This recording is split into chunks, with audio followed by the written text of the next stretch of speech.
And I do believe that we have rotten politics, and I'm not using that as an exaggeration. Hey everyone and welcome. In this video we're going to be having a look at Labour and how toxic and vile these people really are. Now this is in regards to a uproar in the Houses of Parliament as Angela Rayner, who is a front bencher, decided to let loose with a pretty disgusting word, to be honest, at Conservative MP Chris Clarkson when they were discussing the Lurgy crisis. Before we go any further though, if you can if you do like it that is, subscribe if you've not done so already, hit the bell icon, put it on all if you've not done so already, and share it out everyone, do me a massive favour. Now before we get into this, let's have a look at the video, shall we? Let's watch what she's done. I implore members opposite to park the opportunism.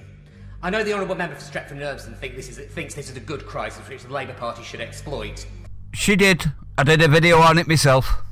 And I know she speaks for a lot of her front bench colleagues when she says that. You just need to see it in the support, U-turn, oppose approach that's characterised that hindsight-heavy behaviour.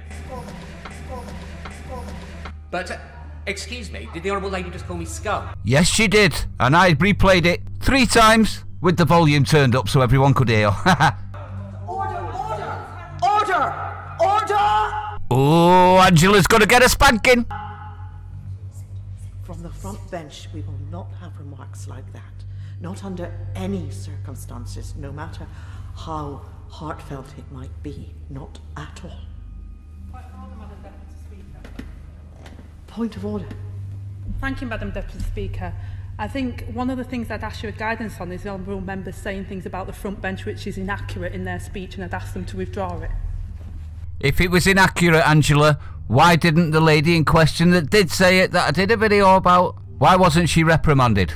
Exactly. Sit down and shut up, you cockwomble. It's not for the chair to decide what is accurate or inaccurate.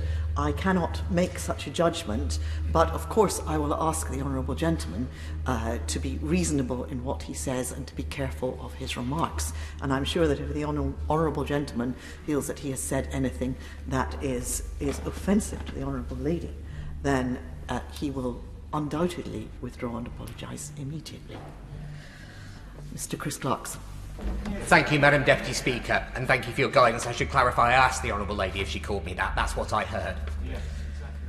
So as you can see, absolute toxicity, and you noticed how she didn't even apologise for it. She actually does think Tories are scum. Is this the sort of hatred that we want in our Houses of Parliament, in the places where they're supposed to govern us? Because that is out and out hatred, is it not? Don't get me wrong, I didn't agree with what he said in regards to the front bench. There was no proof of that. But he was right about the other person, because we've actually done a video on that. If you're not too sure what the video is, go and have a look. So he was correct in that respect. They are using it as a political football allergy, and what he meant by flip-flopping, he meant basically whatever they do, Labour backs, and then as soon as they backed it, they then flip-flop and say no, it was a bad idea and it's all your fault. So he was right in that respect, wasn't he? In regards to the Speaker having a good go at her, it wasn't enough in my opinion. She should have thrown her out of the room, and probably if it was the gentleman that said it, he would have been. But that's my own personal opinion. But let me know what you think, everyone. Do you think Angela Rayner is just as vile as most people up north do? Because we